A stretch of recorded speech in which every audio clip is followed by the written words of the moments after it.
Ladies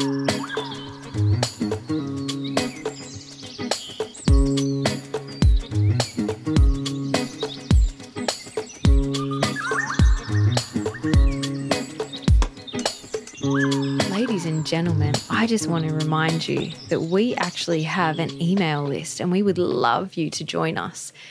If you want to sign up, go to www.thewizardandthepriestess.com and find your sign up button. Join us today. Hello and welcome to The Wizard and the Priestess. My name is Nuala. My name is Matt. Together we are... Wizard and the Priestess. Why is it always weird? I don't know. Maybe one day it won't be. A gift we have. Yeah.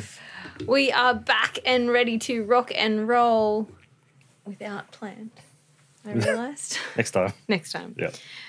So I was just talking to Matt about the real potency that is or was the weeks that we're having as we're kind of traversing the portals and the eclipses and the season of which, as everything is shifting as we move into this new era. With a few weeks ago, Pluto went direct for the only time in our life, or the only time again in our lifetime, which meant that it brought all of the shadow up to the surface. Mm-hmm. And for me personally, it really took me back, and what it was kind of bringing up in in my full moon circle we were sitting with the other night was the idea that all the things and all the work that we've traversed, I thought I'd finished that cycle. I thought I'd moved through a lot of things, and then it was coming back to the surface, these resurfacing. Yep. And it was almost like, no, you actually are not fully complete with this. And so then I had to really sit with that and sit in the fire of this discomfort. And then now it feels like it's really dissipated. And now I'm like, oh, okay. So for the layman out there, the eclipses, they represent change. Mm-hmm. Like an astrological change. So how would you explain that to a young child? That whole mechanism, if you will. Take time. So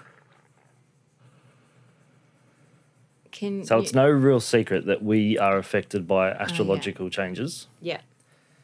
Each, I guess, star in the sky influences the collective. Yeah. And the individual psyche. Yeah. So with the eclipse, did you say it was eclipse season? Is that what you call it? So eclipse season, there was 2 partial eclipse and 1 full solar eclipse. Right. And so essentially is when the Earth moves in front of the sun and blocks part of it, right? Mm-hmm.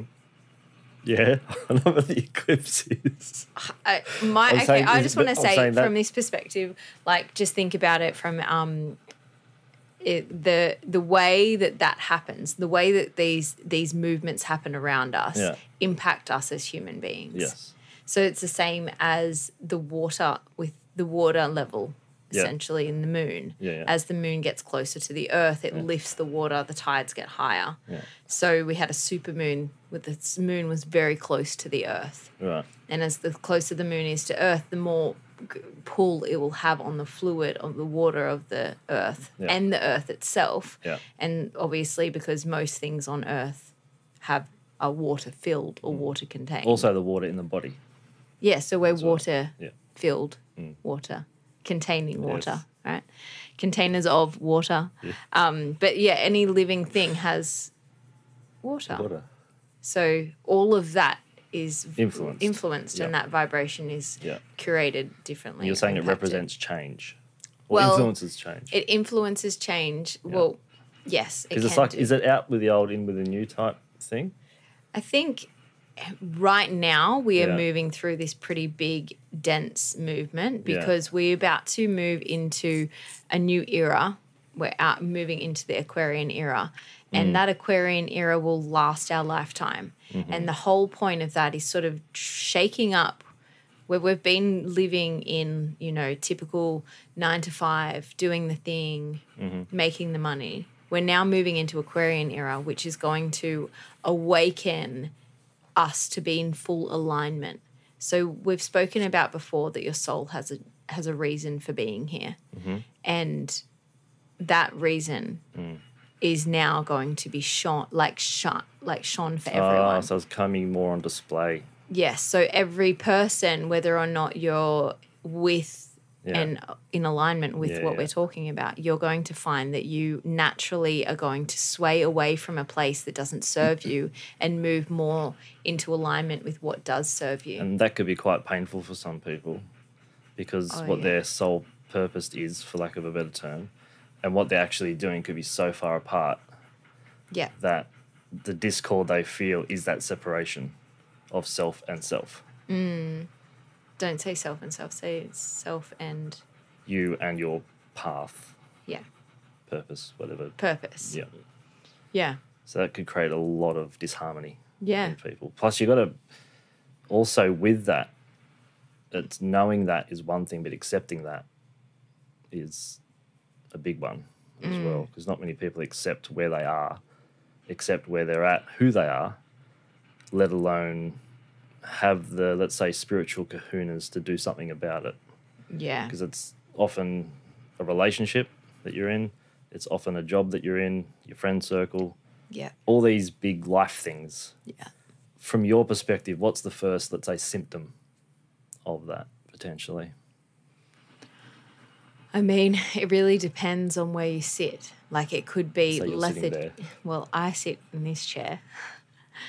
Well, it depends what your underlying is. We haven't lost the comedy, have we? It could be lethargy. Mm-hmm. It could be I would say it would be interesting for someone to do their human design and have a look at what your human design steps up for you, and then have a look at where your non-self is, or I can't think of the word that it's called, but essentially when you are out of alignment, this is how you will be or feel. So so I am a manifester in terms of human design, and the very simple principle of that is manifester.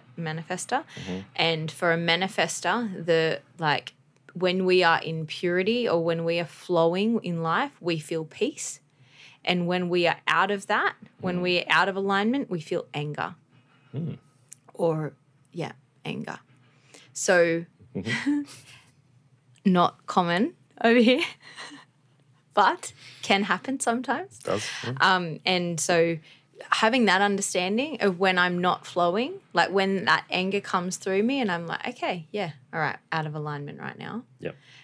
That can give you a bit of an indicator. So that may be the way for some people. For other people, it's going to have it might be worry, or it might be... could be anxiety, could be many different things. But might not necessarily be a feeling. I think for, say, the collective at large that are not interconnected to themselves, their emotion, their feeling, and all those bits and pieces, likely they're going to have a symptom. And and it could be anger, frustration, stress. They're pretty clear indicators that you're not you're not flowing in the way that you should. You're like actually you're butting against something. You're creating friction, and in that friction you feel discomfort. Especially if it feels like it's out of nowhere. Yeah. As well, that's a good sign. Yeah. Yeah. Yeah, so either way, there's a lot of movement now that is going to kind of rattle and shake everything, set rockets alight to get you going and moving into alignment. So it's really a catalyst for change. Totally. And that catalyst for change should start to land as of November or mid-November, when there is another... So we've got... How long have we got? Oh, 5 weeks, 4 weeks. Okay. So we've got a month to get our asses into gear. Yeah, or maybe not, maybe you're already in gear and maybe you just got to keep on the trajectory that you're on. Yeah. But if there is, it's kind of being assertive over impulsive. That's specifically really for the full moon. So active and not reactive. Yes. Yeah. And assertive or not impulsive also works. Thank you. Thank you, Nat. How pedantic do we want to be today? I don't know. See, I told you. Feels like we've been away for a while. We need a plan here, I told you. Here's the plan. 2 words written on page. But what I wanted to kind of digress into was less about, okay, so that's all going on around us. That's over there, yep. Yeah, so that can impact or influence all of us. So if you're not in full alignment and if you're feeling this shake, well, listen to that. If you feel like shit, pay attention. Pay attention. Yeah. And then in that paying attention, work on feeling and trusting what direction you're being propelled in. Yeah, it's like what do you pay attention to what you feel called to do? Yeah. Or be or something. I'll give you like a really good example of this. Yesterday. I'll get comfy. I'll try and make it quick. Yesterday, I was in Bunnings because my daughter wanted to get some gardening gloves. And so we were walking around looking for gardening gloves. When we got to the gardening glove section, I was like, oh, you know what? So actually she didn't want gardening gloves she's created this garbage gobbler. And so What's the garbage gobbler? it's literally a cardboard box that's been painted with a cord and she pulls it and she collects rubbish in it. Okay. Yeah, anyway. So I was like, I want to get you some gloves because I don't want you just picking up rubbish just off wherever and it, being really peculiar. So I got her some gloves and then I was like, oh, you know what? I wouldn't mind getting you a picker-upper thing. So you don't actually have to pick it up. You can use the picker-upper thing in case it's sharp or could cut or dangerous, whatever. Anyway, we were walking around and then I saw walking down the aisle and then I saw, oh, there's a watering can. And I'm like, oh, yeah, that's actually, you wouldn't mind a watering can for your garden. So I bought her a watering can. And while we were standing there collecting a watering can, there was this lady standing next to me. And all of that hadn't have happened, like all of those pieces were only like because of little seeds that had been planted through the day. Yeah. If that makes sense. Like I was not going to get the gloves, and then I thought of it when we were driving home from a friend's place and I was like, oh, we'll just duck into Bunnings. Yep. Then we got there and we got to that next step and then I was like, oh, remember that pickup thing that we saw at our friend's place? That's actually something. Let's keep searching for that. And then when we got to there, oh, look, there's a watering can. So all of those pieces kind of coming together. Then there was a lady standing next to me and she was collecting some watering cans. And I was like, and I said to my daughter, I said, we're going to get one. She goes, no, I need one for my sister too. And I said, no, we're going to have one watering can that we share together. It's a child's watering can for everyone. And the lady said to me, she goes, I have 4 children. And she goes, best of luck with that. And I'm like, I'm only getting one. Luana, we're only getting one. Anyway, she started picking up 6. And I was like, what are you doing? You told me you just had 4 children. And then she shared that she actually owned a preschool and they were doing some gardening. And I was like, oh, you know what? My partner actually does, like specifically teaches children about gardening in preschools and how to grow their own food. And, he's just done some workshops. And she's like, oh, great. Get him to contact me. Boom. If that is not for me, was just like right place, right time. Yeah. And only that she picked up, because she told me she had 4 children. Yeah. And I could have just let that go because she was picking up a lot. She had like 6 or 7 watering cans. And I was like, hang on a minute. What's this part of the parenting that I don't know? I'm going with 1 watering can for 3 children. Why are you getting 7 for 4? Anyway, had I not inquired on that question, she would not have shared and then we would not have got to that point. But that is my indicator of like moving with flow and getting, and then opening up that door. That's cool. It's pretty cool. I thought it was really cool. And the good old garbage gobbler. It's all Bunnings. It's all Bunnings. Shout out. Pretty much. You want a sponsor? Do you want to sponsor us? How much? What will we get? Watering cans. Fertilizer. Absolutely. We could have got a plant. What were there? We could have probably got a plant. Maybe. No. I've got somewhere else we're going to get a plant from. Yeah. So, yes, I digress. Yes, we did. Flow, go with your flow. Yeah. That is obviously. So that's just really lowering resistance, isn't it? Yeah. Because you could have been rigid on, no, this is my target. Like when I go into a shop, flow isn't what it would come. I know exactly where everything is, and I'm like, boom, boom, boom, out. Very efficient in the shop. Obviously doesn't have children. I don't have children. No. On a laser vision, on a mission. Yeah. You know what? That doesn't work as a parent, I think. No, probably wouldn't. It's nice to have that idea, but it creates a lot of friction and tension. I feel like if I had kids, I would very much permeate that. I a lot. recommend you just wouldn't go to the shops as a parent. So I just stay at home. Stay at home, Cool. yeah. Well, now you can. Online shopping. It's like, true. deliver to your door. This is something a friend and I were talking about yesterday. Gosh, this isn't where I was going to go, but we'll get there eventually. But we're talking about that idea that we are so used to now getting everything like, we are sugar-coated. We are wrapped up in cotton wool. And anything that goes against that is like blasphemy. Recently there was some egg shortage. I didn't notice the egg shortage because I only buy organic eggs at the market. There always seems to be enough eggs. But in Woolworths or Coles, shout out, there seems to be no eggs. And even we were up the coast recently and it said like 1 carton per family. And I was like, and there was no eggs on the shelf at all.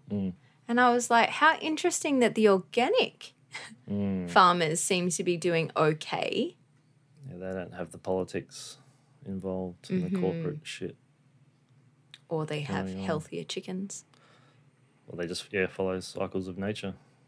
But there's so much politics between farmer and by the time it gets onto like a Woolworths shelf. Yeah. I won't go into that today. Not today. No. You can go into that another time. Another time, sure. Yeah, absolutely. I imagine that's the case too. But yeah. So we're talking about eclipses. No, we're not talking about eclipses. No, I mean the changes. The changes. No, yeah. So cool. Right. Really go with your flow. You might find a lady in the shop that is going to open doors for you. So after this, I'm going to Bunnings. Straight to Bunnings. To the watering can aisle. That's it. You might see the wizard just hanging out in the watering cans. He's just waiting for his lady. Not being creepy. Oh. Innocently. Are you my wife? Are you my wife? Anyway. So many puns.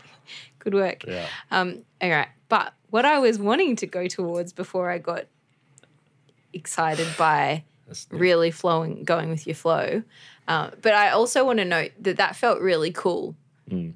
So it felt like my vibration just heightened a little bit through that whole process of just trusting and moving in that direction, right? Yeah. So I think that's something that I want to remind you to do, like feel that in your body. So for me, the number one, probably the deepest level that's going to go against that would be a belief. I'm going straight in the deep end here.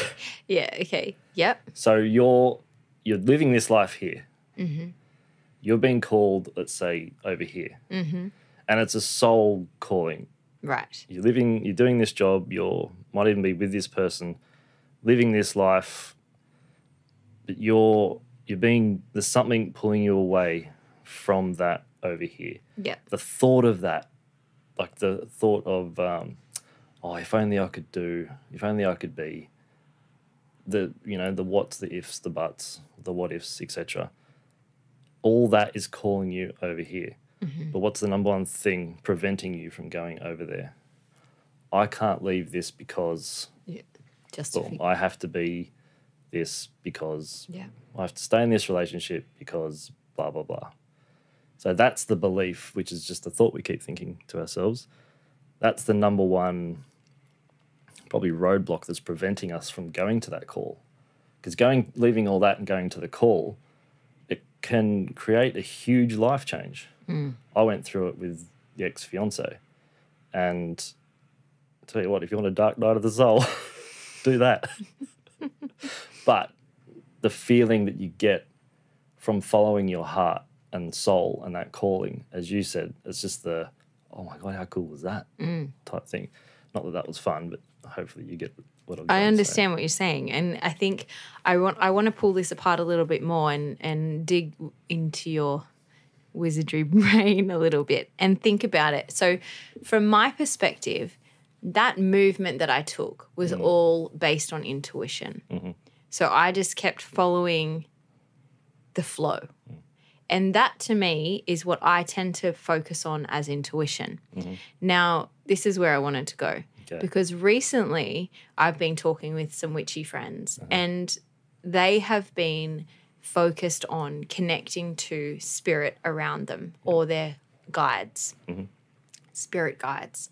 And my perspective on that is I'm like, that's really cool, and I'm very, very open to that. But I find, for me personally, that the guidance just comes, and if I'm in flow, it's there.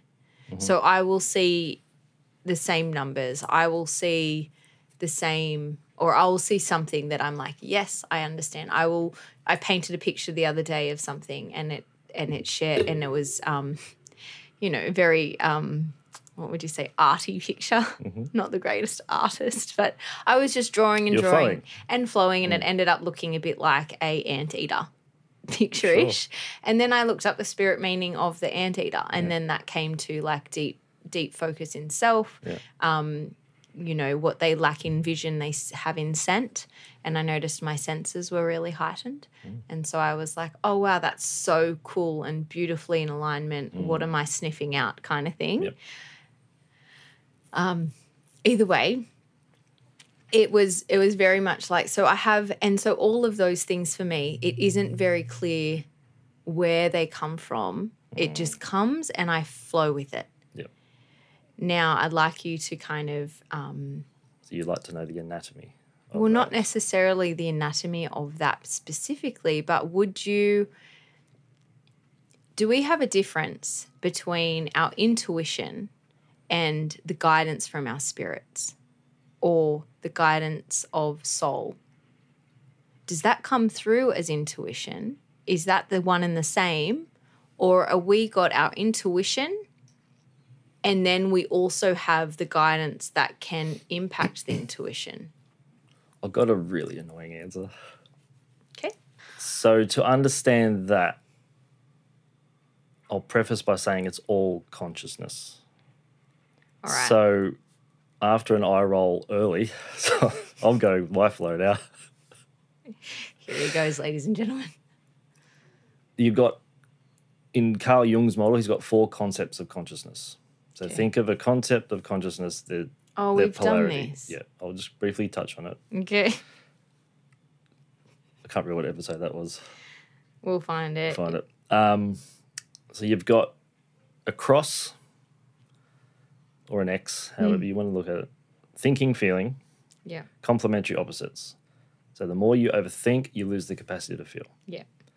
You've got intuition and sensation as another concept. Sensation, most people know of, unfortunately, as pain. So the more pain you're in, be it physically, mentally, emotionally, even spiritually, you're cut off from that intuitive aspect of yourself. Okay, so sensation is just pain. No. Okay, but most it's people not. associate sensation with a pain. Okay, but I'm not most people. Okay. I associate sensation with feeling, like physically feeling something. Yeah, that's a sense. So the sensation is sensing something. Yeah. But that sense goes also outside you, because you can go into a room of people. Yes. And you don't like the energy. That's a sensation. Right, but then the more I'm connecting my sensation to a feeling, I'm moving away from intuition. Because if I sense something, like, for example, would you say it's positive or negative, the sensation, feeling? Positive. Okay. So if it's more positive, then it's more in alignment with who you are. Therefore, you're more open to the intuition. It's not one or the other. It's one and the other. Okay. They're just polarities. So it's the flow between the yin and the yang, the hot, the cold. Yeah. So I want to be warm. So with that, that's the vortex that you've created. In the warmth. Yes. Between the hot and cold. Sure. Well, that's what it is, like that mixing. Yeah. That's essentially the middle part. It's your balance the warmth. point of point, the fulcrum. Your ideal temperature. I've been wanting to say that word. Fulcrum. Okay. Do you know? Do you remember learning that? Yeah. No. The fulcrum. So you've got the balance beam and the fulcrum's that peak and that point in the middle. Yeah. That's what we're talking about. The fulcrum. For everyone. So we know that as the insular cortex in anatomy. I won't go there just yet. Insular cortex. I'll just add him down. Part of the brain that does that. Insular. Where was I up to before I was rudely interrupted? The warmth. The warmth, yes. So we're in the warmth. So when you're Or the fulcrum. when you're fulcruming, That's when you're in the flow of the thinking, feeling, intuition, sensation. That's when I'm in this middle point. Yes. That's your fulcrum. That is. circle. Yeah. It is. Yes. Well done. I'll show you this. So think of intuition as of like a divine email that you've just downloaded. Oh, love me Boom. that. Now let's kind of stay there but travel back a little bit. Mm-hmm. So the interaction with the old lady, insert rewind sounds. Going with the flow. Fulcruming. So you've created that, essentially. Fulcrum. You've created that for yourself. Yep. So the Divine order, email. Yep. I wrote it. Well, if we all come from a single point of consciousness, how can you not? I'll get there. Yes. I'll get there in my own way. So the order of creation is essentially thought, word, deed. Yes. The deed is what you created. The words set up the sound vibration momentum, you could say.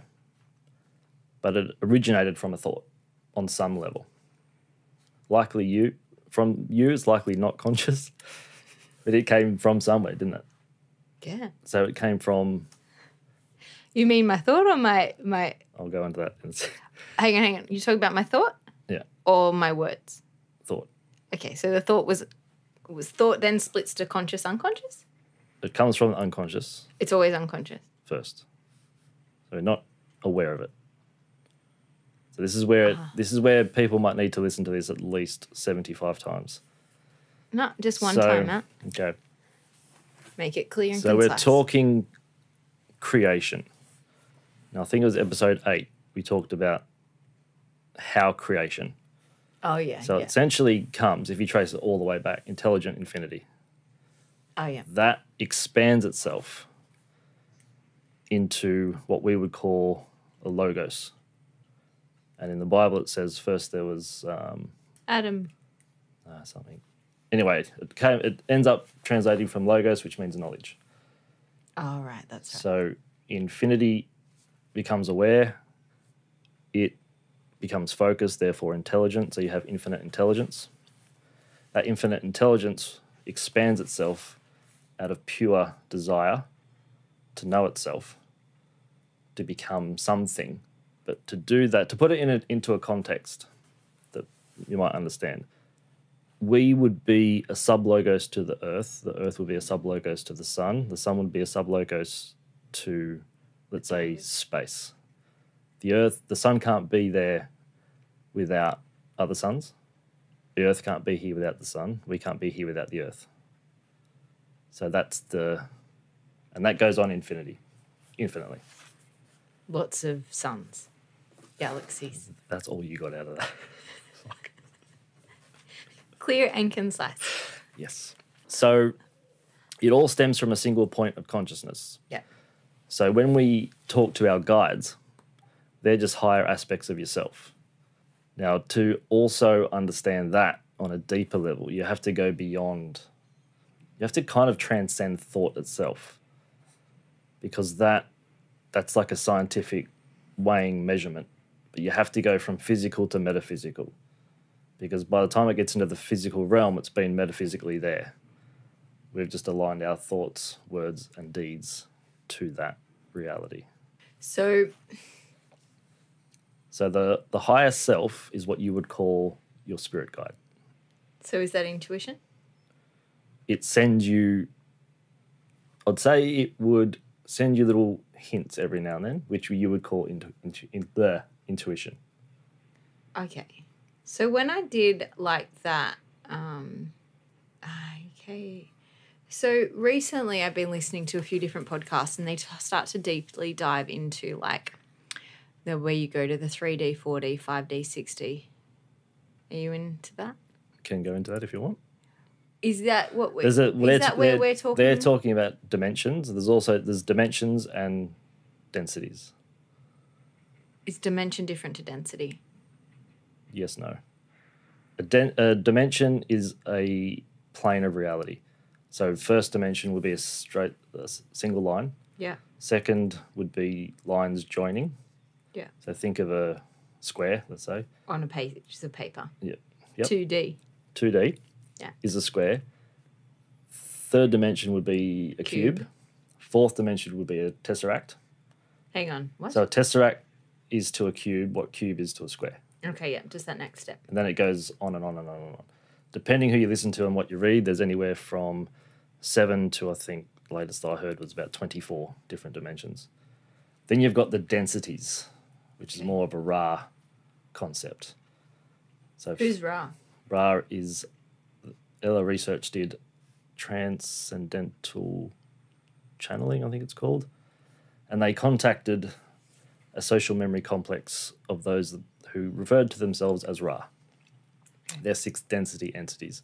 So just to give you an example, a density is more of a plane of consciousness. First density being that of earth, air, water, fire, so the elements that we know of. Second would that be consciousness starts to move. So anything from bacteria to an animal to plant, tree life. Isn't that part of the elements? Well, it's all made up of the elements, right? So when you go from first density to second density, you transcend and include the previous. Oh, right. So they're all made of each. Then third density, which we currently are moving out of, is consciousness getting to know itself. So it's aware that it's becoming aware. From there, we're actually moving. Is that humans? Yeah. So that's actually, well, we've got third density bodies. Oh, yeah. But we're moving into a fourth density, which is more about love and compassion. So knowing who you are yourself, but then moving into that consciousness of more love and compassion. Then the fifth density is light and wisdom. Sixth is the unifying, where paradoxes are solved. Then seventh is a conglomeration of all of those put together. Loosely correlates to the chakras. So those densities are in those, mixed in with those dimensions, you could say. So a higher density being could walk through all dimensions simultaneously. But we're in this current illusion where that's not possible with the laws of physics that we Bind are governed by. ourselves to. Yeah. That's why Nikola Tesla said, if you really want to understand science, go metaphysical. Which would be above the fourth? Fourth density. and above, yeah. Okay, So simple. Simple, I can grasp that. So So in other words, your guides would be that of sixth or seventh density, talking to you in third. But it's really, as again, we come from the same point of consciousness. It's just the higher you talking to you. The vehicle and mechanism by which it does that we call intuition. But it's never going to... So my guides are my intuition. Yep. Thanks, Matt. Well, that was easy. Yeah. I guess it's really, like, obviously very... there's It's hard a complexity of that. It's hard for the intellectual mind to grasp because Well, that's when you go it goes to into a the certain depths. point. It transcends human thought. Totally. Yeah. Well, even the tesseract or whatever you called that, the I guess the 4D, that would take us beyond a lot of, that takes you out of. Well, that's where we you've need lost most people. certain substances to experience that Really? in this You body. can't? Well, you get there via meditation, Yeah. etc. Can you get what's past tesseract? What's the 5D? I can't remember what it's called. Oh, okay. I'm just wondering, okay. So guides are in, did you say the 6th and 7th? Sixth and above. 6th and above. Sometimes fifth, depending on the entity. All right. So guides are sitting in that 5th, 6th level. 7th. No, 6th, 7th. So we've got densities 1 to 7 Yes. in this octave of reality. I won't go into that. In our reality, there's 7 octaves. Okay. Like, Sure. So, sorry if everyone's eardrums then. Send the bill to Nula. So we have these 7 densities, okay, these are planes of conscious evolution, planes of conscious reality. We have lived 1, 2, 3, 4, 5, 6, 7. We've already lived it. So hear me out. We're This is the quantum experiencing physics stuff, right? We're experiencing 3 in this Moment. vehicle. We have 3rd density bodies. Now, forget the concept of time for now. There is no time as we measure it, because time is a man-made concept. So what we would call our higher selves are in mid-5, mid-6 density. So as we measure time, that would be considered our future selves. Yes. Okay. Those future selves aren't going to tell us what to do per se. They will guide us when possible. Is that kind of like the law of the law? So I'll explain the law. I don't know which law you're talking about, but I'll That they explain. can't tell us exactly what to do. They'll guide us when possible, and they'll protect us when possible, but then they will guide us when we ask. But they're never going to say, do this, do that, because that affects free will. And that needs to be protected at pretty much all cost. Okay. So you'll never be told what to do. You have the choice to do whatever you want in any situation. It's just like that. Yeah. So when we get our intuition, we ask for guidance, right? So you're in a moment of wanting something, okay? Consciously or not. That sends out a signal of asking. So you have a desire for something. Your guide sees that, responds as guidance, your higher self, otherwise known as your future self. Remember, forget time. And it will send you a FedEx delivery. That FedEx delivery is what you call intuition. You will receive the parcel as an idea. Boom. Mic drop. Now, when we receive that FedEx divine email, why or how do we know the difference between a bad idea and a good idea? Like, how do we decipher? I personally know how I decipher if it feels good, if it feels in alignment to my knowing, that feels right. But I'd have to say there's plenty of ideas I've gotten in the past that I've gone with that have not been necessarily good ones. So from the place it's coming, or the space it's coming. As in the 6. Let's say 6. Level 6. Level 6. There is no good or bad. There is no right or wrong. There are no mistakes. Either way, it's going to be a catalyst for change. Every idea. Every idea. But then you have the choice of free will to follow that or not follow it, or do a version of it. So you have that choice in any given moment. How you decipher that is up to your own personality, which is unique to every mind, body, spirit complex. Okay, and let's talk about that mind, body, spirit complex. So my mind is of the 2D. My body 3 is of 3. Hang on, what? They're all of 3. Yeah. We're in 3 right now. Yeah, I know, but my spirit is not of 3. Your spirit could be from 4, it could be 5, it could be 6.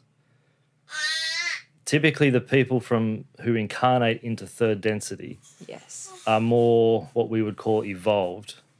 So they evolved from the 4th, 5th, 6th density to incarnate into a 3rd density body.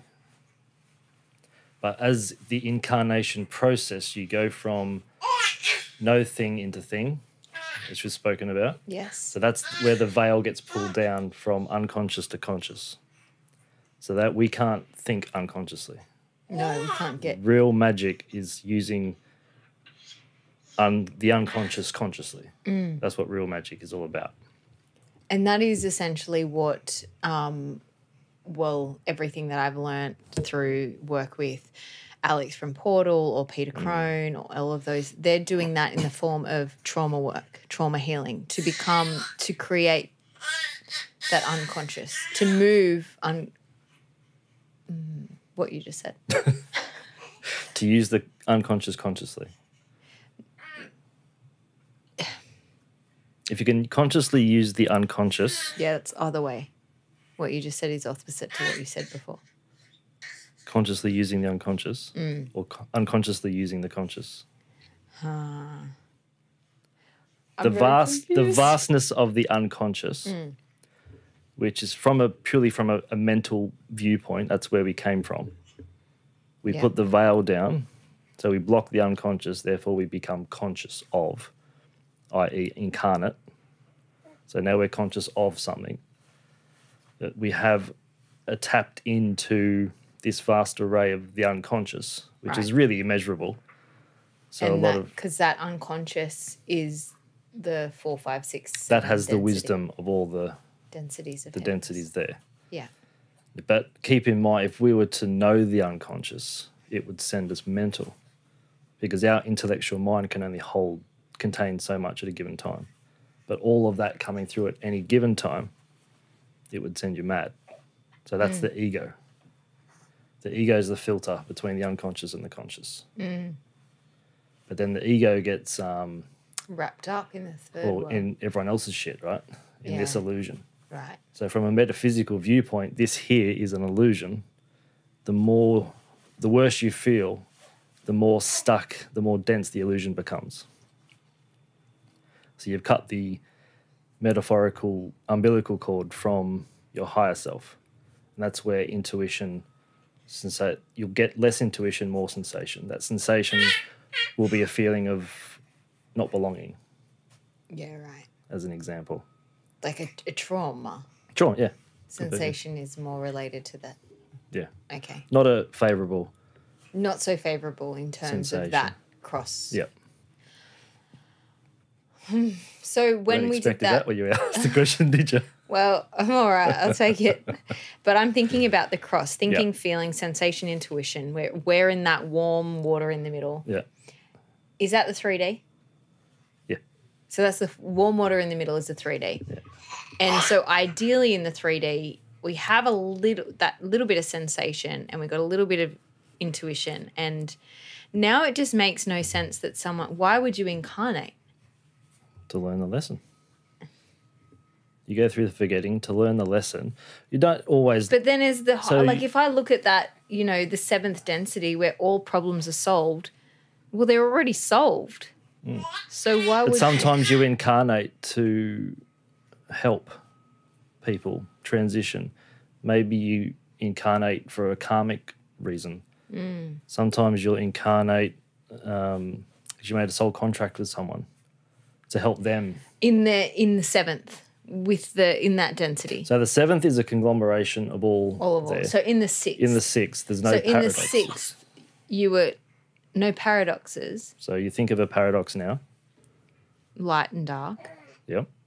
So the mystery, what we would call mystery from the 3rd density, because our intellectual minds have a hard time grasping these concepts, all that's been understood. Wiped. Oh, understood. Understood and accepted. So there's no dark and light. There's just... Well, there's only really light. Beige. Light, even darkness is a vibration of light. Yeah, okay. Arguably a spectrum of light. Very little. So if we come from light, this third density would be the equivalent of a candle in a dark room. So think of all the darkness around, and we just have this little light. That's us. So, but everything's available, but we're just aware of that little light. Yeah, cool. So the code you've got to crack is essentially turning the lights on instead of sitting with the candle. Well, it's actually realizing that you are the light. That's the crack. So...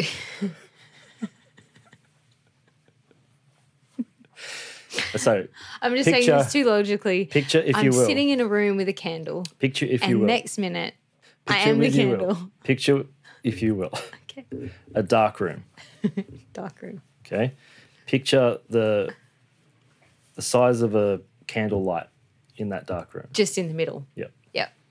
That's your current perception of this reality. Is looking at it. You're seeing that little light. Seeing it, yes. The code, as you eloquently put it, is realizing you are that light. You shine in 360 degrees. That's really cute, Matt. Thanks. Keep going. I don't want to. You are the light, you are the light, you are the light. I really appreciate you. Let me think of something nice to say about you. Hell shit. Okay, so now I'm the light in the room, that little light, and then I can expand that light. Is that what I'm trying to do then to crack the code? Well, that's what consciousness does. It expands the light. It expands itself. And sees more and opens further, and then therefore has a more direct line to communication with the sixth dimension and Well, all of them.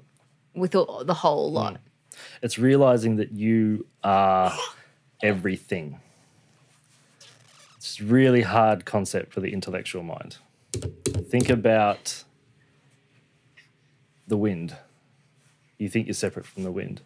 The wind is air moving. You breathe air. So therefore, if you can get to the point, if you can get to that space where you realize, okay, I am the wind. It is me as well. Yeah, okay. So, yeah. So I'll put it to you this way as well. If I'm talking at this level and I sound like a mental case, which I may very well do, I need to react, that's correct. That is the veil. Right. Veiling. That's the ego filtering. Right. Because ensuring that we can't actually understand that concept. So I'm going to make sure that I block that out. Well, you can only perceive and understand what I'm saying in contrast to something you've already learnt somewhere. Okay, so recently I've been... You can't know good without bad. Okay. Telling me what I can and can't do, right, mate? Where do we start? Okay, yeah, no. So I want to bring it back to this idea of guides and go a little bit deeper there in terms of I have done meditations where I have tapped into or connected to my guides, which you have shared for me previously, that is just parts of yourself. That is parts of yourself that are essentially speaking to me. So when I've seen my pharaoh and the big what was it? I saw is it a mother? Yeah, there was a grandmother that was running around really stressed and well, not stressed but busy. Yeah. And then there was Tony, who was the mafia lord with his big mafia men at the table, and I'm yeah. I'm really seeing myself. Yeah. But okay, are they sixth dimension beings, or are they just figments of my imagination? I wouldn't use the word imagination. I'd use the word imaginal. They're a part of your psyche. Okay. So it could be... Was there something wrong with imagination? Why can't it be imagination? Why does it have to be imaginal? Well, I'll finish my thought. Oh. In my imagination. Not your imaginal? So it could have been a past life representation of you. It could be an aspect of your personality that's symbolic representation that you recognize. Because there's a part of your higher self that was, okay, she'll recognize this character. Okay. Not the light. If it came in pure light, maybe you wouldn't pick the message, but it needs to be, because we recognize shapes and forms of light. Yeah. So I understand forms of picture. That talks to me. There you go. So your higher self knows that and will send you that. Okay. And when we talk about my higher self, and then there's numerous guides guiding in different ways or saying different things, is that just different fragments or different pieces of the higher self? That's kind of like, oh, on an angry day I say this, on a happy day I say that, on an anxious day I say that. Like, obviously those are three-dimensional or third density thoughts or emotions that aren't necessarily of the higher self, because everything is one. So it's more, what was the first one you said? I said happy or angry. So when you're essentially happy, all of those selves are aligned. Right. Okay. When you're not anything other than happiness or joy. Like anxious, depressed, angry, any emotion where you feel, or any state of being where you don't feel you, that is a separation of that self. That is so cool. And that is cosmically, you could argue that your higher self is somewhat metaphorically, maybe even metaphysically, puppeteering these eclipses for you to go through an experience of a catalyst to help you grow or to help the experience. The soul wants the experience. Whether it's good or bad is up to your ego. It's up to you to decide because of free will. The soul will want you to do that, but you can do whatever you want. So think of it, there's no future per se. There are only... Everything's already played out. Well, they're possibility probabilities. And now these are infinite. This is hard to get a grasp as well. So Don't tell me it's hard. If our future, if it was set in stone, we'd be doing that regardless. So we'd be a robot. Yeah. With a possibility probability. Let's say you're driving down the road. You can go left, you can go straight, you can go right, you can do a U-turn. Let's say in this reality you turn left. In every other dimension, not density, you've turned every other way. So it's still playing out, but just not in your current reality. But the others are possibility probabilities. So if you turn left, this will probably happen, as opposed to you turning right. But often our soul wants us to go left, and often we turn right. And that could show up as what Paul Check would say, the pain teacher. Yeah. I have a really deep question. Are you open to it? Please. In the moment that your mum went straight, has she shared for you whether she knew that was the right way? Oh, yeah, we've had, in our own way, many conversations about that, and we made a contract that she could help me more from a different place. Okay. And at 3, that was 3.5, yeah.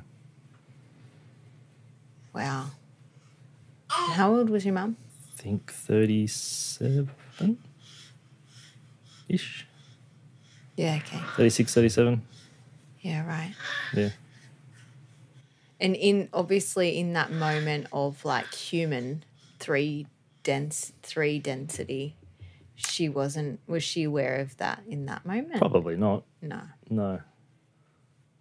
Because do you think now as the person that you are, after what we've spoken about before and previously about the, you know your reason here, you're here to help people to maneuver and move their way.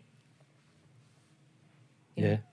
Do you want to? Well, we're going into a 4th density reality. Yes. There's no set date. It's like it doesn't happen overnight. It goes hundreds of years. Yeah. But essentially the planet is going into 4th density. Now, 4th density is all about love and compassion. Yeah. To have that, you need to be tested at that, and you need to be understanding of that. Yeah. So that's why we often go through the shit we go through, so you can resonate with people on that vibrational level. Yeah. I've forgotten the question. No, you're good. I'm just thinking about that. Yes, so you're here to help people and guide people through to that 4th dimension. Yes. And yes, so in your knowing of that now. Yeah. Oh, damn, Matt. Confused.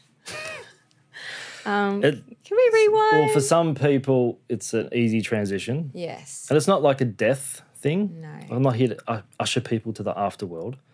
It is just a transition. You go through an event that is often painful. I went through what I went through. In order to and still be going able to through because feel- I'm still here living life. To be able to collect the physical skills. So I needed to learn the anatomy and the energy and be aware of the whole thing. And then certain events were catalysts for me to push me onto a path of learning. And I said to you before, for me, for a lot of it, wasn't a learning, but it was more of a remembering. And that has allowed me to help other people ease their catalyst events. Yeah, which is really interesting, isn't it? Because that's like pretty much exactly what you're doing in so many ways. I keep getting this thought that just keeps running away, so maybe it's not meant to be said. But I was thinking about, all right, so there was a point of me sharing that and saying that you know the path that you're on. You are like tapped into this higher self, that which you call soul. Mm-hmm. Now, would your mum be your guide? Yeah. So she would be a part of you. So picture when you cross over from space-time, which is this, Yes. to time-space, Yeah. which is the metaphysical, or the seen versus the unseen. It's not like you see all your loved ones and they're waving at you and welcoming. It's you become them. Right. So imagine walking into... Oh, can I just say this for a second? We've spoken about this before, where the intelligent infinity, Yeah, is that right? yeah. That then has a thought, and in that thought it splits. Is that all of those people? So, The soul group? so picture that intelligent infinity. Yes. Think of it becoming aware, Yes. becoming focused. That's when it becomes intelligent. That's when it expands. Mm-hmm. It's that expansion is what you go back into, which is light, which is shaped by love or pure desire. And when you say we cross over, Yep. so then we've come into life, third density, we've come back out. Yep. And we don't necessarily see all our loved ones, but we are them. So picture, imagine going into I just want to know, is that us coming back together? Yeah. From the Big Bang at the beginning to the Big Bang at the after? It's like expansion it's the ultimate reunion. and then back in. It's realizing that, oh, you are me and I am you. And it's just love. Oh, Matt, I wasn't talking to you. you I are was just so sweet. fuck me. Guys, It's the shirt. it's just the shirt. It's the... It is really sweet. Let me though. just give you a... Because, like, when you cross over and then I become you, you're going to be like, Fuck. oh, my God. That. I think next life I'm going to renegotiate my contracts better. Absolutely not. So picture walking into a room where all your loved ones are. Yeah. And you know that feeling you get when you see everyone you love Yeah. and have ever loved. Yeah. Instead of going into that room and saying hi to everyone individually, it's you merge into that as one. And that you just feel all of that Yeah. in one. Yeah. Yeah, wow. This sounds like pretty magical. So many little thoughts came up. Yeah.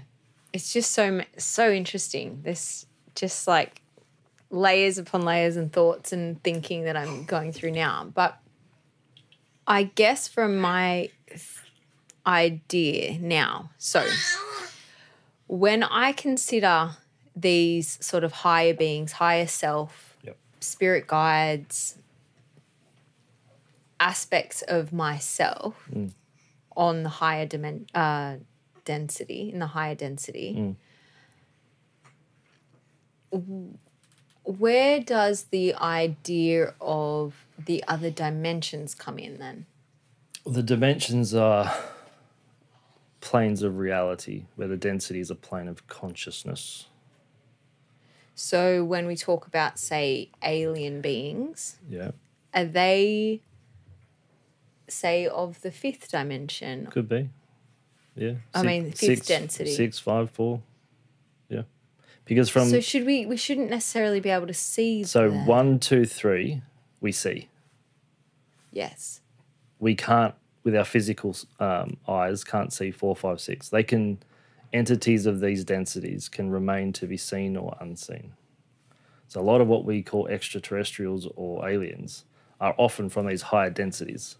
So they can consciously decide whether you see them or not. Okay. We've either just gained or lost 1,000 listeners. That's right. So from that point, now if we think about time, space, and we think about how all things, all probability is happening infinitely Simultaneously. what's the point in that then? Like, as in, why would sometimes it just come as a human intuition and then other times it move as a like extraterrestrial? As like a guide, you mean? Yeah, or like, guidance. this idea that like extraterrestrial beings come to Earth and are, part of the Earth. Yeah. But then we also have this idea that they are just us. Can you see yourself as that? You mean physically or metaphysically? I guess on that different seeing, like the different eye. Oh, the third eye. Yeah. Well, the third eye they would offer themselves to be seen as a more of a symbolic form, something that you can recognize. Because remember, your eyes won't see what your mind can't comprehend. So if it's trying to guide you, then it's going to use an apparatus. Could even be a dream as well, or a certain thought pattern. And that will be sent to you in a way that only you can understand. So if I was standing next to you and you were like, oh, okay, I see this thing. Only you would be able to see it. I probably wouldn't be able to see it too. But what about like clairvoyance and things that can go into a room and they can see the same terrestrial being, or not necessarily extraterrestrial, but whatever it is, spirit or whatever, and they can both see that. That's just been made available to both of them. Yeah. And so potentially it's guiding both of them? Could be. Or it could be guiding that person, but she's the medium, or that person is the medium for that person. Okay. Knowingly or not knowingly. And that medium and becoming a medium, where do you essentially sit at the gate of the 5D, or like you have tapped into the 5D for all, or 6D for all? What? Not you personally, but clairvoyants say, or mediums. Oh, I see what you're saying. Yeah. Where are they tapped into? And how, like, is it that available to everyone? Because I know that, like, having your clairs open is essentially open to, like, available. Yeah, that's kind of open to what we would call intelligent divinity, right?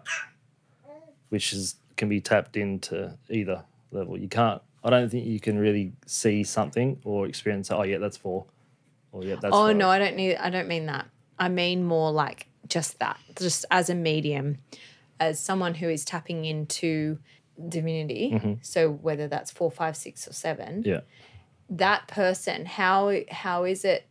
Is that sort of their soul contract to be that person, just like for yourself? Could be a pre-incarnative choice. All right. They've got to go through certain things to be drawn to that. Okay. As well. There's a lot to simmer on here. There's a bit going on. What could do my mind? I have one really straight question, and that is that you often suggest that, or offer the idea that time is man-made. And if time is man-made, oh, this is going to sound a bit silly, but anyway, why do we age? Like, why do we only have 100 years of this physical vessel? It depends what scripture you read. Originally, when we were incarnate into this form, we actually had 900 years. But we age as... Oh, I can't remember it's something to do with gravity and... Oxygen? No, it's something to do with gravity. I think it's electromagnetics of the Earth. Okay. Of how it is at the moment. And because we go through the densities. So first we were first density, well, the Earth was. Then we were second for some odd billion years. We've only been third density for a click of a finger, relative time-wise. As we've evolved into that, the physical vehicle has evolved into, I guess, adapting to the Earth, because we are a sub-logos to the Earth. Yes. We can't live without the Earth. Yeah. And that's the adaptive phase. But there were reports of, how true it is or not, of people who, I think it was Gaia TV, I saw a documentary with people from Maldek or Mars originally came to populate Earth because I think it was Mars they destroyed themselves, or it became inhospitable, whatever that word is. Inhabitable. That. And they originally lived for like 900 years, but as they evolved into this density, it condensed down to, let's say, 100. Yeah, well, 100 years is essentially the traditional, like the way that I have learnt, the cycles. We've got 7-year cycles and like that literally like sets in the 5 elements and the way that flows in each, what we spoke about today, that you're in the 42 to 49 phase of like learning all of those bits that you're here to learn in terms of the opening of the pineal gland and moving in that way in terms of that. So it's like that has been structured around this 100-year focus. And so, yeah, I guess it's pretty incredible to consider that we have chosen to be here. We have carnated here in this moment in time with all of these people in our lives. We've chosen to be with all these things. And like I was saying to you earlier, whilst you have kind of moved in a more, sort of solo direction, willingly or unwillingly, that's the way you have attention. It was clearly a pre-carnative choice. You have chosen this without your, obviously you are still after the right. And this is what we were going to touch on today. The right. Well, you have been connecting to the soul that is the future wizard wife. And yeah, she said do X amount of episodes first. Yeah, so we're busy doing these episodes in the hope to find her. But also in that, that we've also talked about that she may not be just this one person. She could be dependent on the left, right, straight U-turn scenario. She could be all of those. And my saying that was just that you essentially every step you're taking has been more in that direction, because otherwise you wouldn't be where you are today at this point in life. And if I went another way, I would have settled with something else. Potentially something else. Whether or not she was not your soul's purpose, that's not to say that that's the fact, but it just has been that you have made those choices. And then I feel like a lot, and that's where you've gained your greatest learnings, and through that sort of experience and being, in all those in all the faculties, in all the institutions that you've learned from. And then obviously all the experiences from what you have seen in clinic and what you've had there. And whereas I feel like my personal growth in its catalytic expansion has occurred since being a mother. And so these past, say, almost like say 6 years from conception of my daughter has actually set me on that deeper trajectory. And up until that point, I was like being pushed in a direction, but that direction was always to be mother in a sense. Yeah. And I definitely, whilst we spoke about like that alignment, it's so interesting because the minute I feel that go off, it always lands in one way. And it's such a, like, it's been a big learning to come to maintain that joy in that center, like in the warm water. So, yeah, that would be in the archetypical mind, the mother as your foundation, being drip fed into your experience. And then you, I mean, no one can mother like Nuala, right? No. So consciousness isn't going to experience another Nuala. Unfortunate for consciousness. Yeah. It all comes out now. Each of us are a unique expression of consciousness experiencing itself. Yeah, absolutely. And we are all each other experiencing. Well, as Jesus said, love thy enemy as thyself, because he knew once you take the walls away, it is yourself. There's nothing else there. His message was, got news for you, crucifying me is crucifying you. Wow. On that, Matt.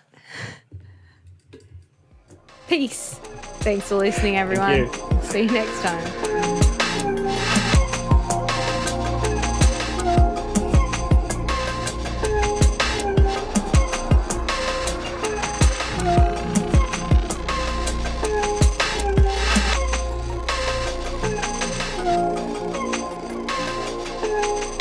You've been listening to The Wizard and the Priestess. Thanks for stopping by. Stay connected and be open.